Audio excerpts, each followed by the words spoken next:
Look at almost any nation today, and you won't find a single uniform population.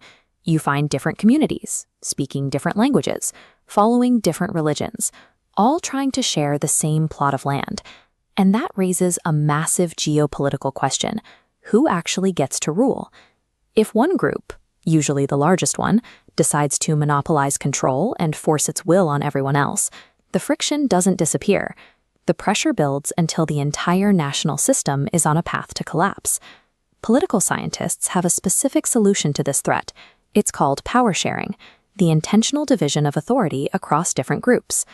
But governments don't hand over authority without a reason.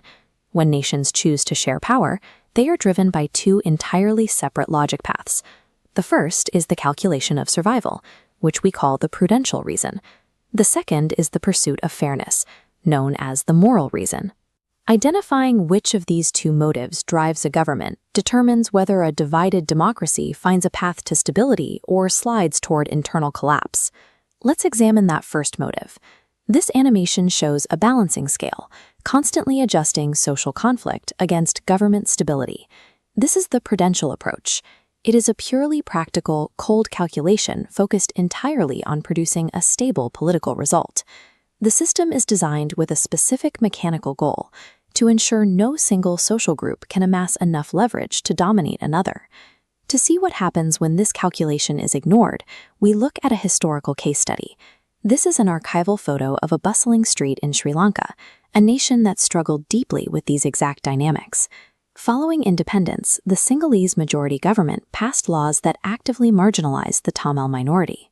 They made Sinhala the only official language and favored Sinhalese applicants for university and government jobs, systemically refusing to share political or economic authority.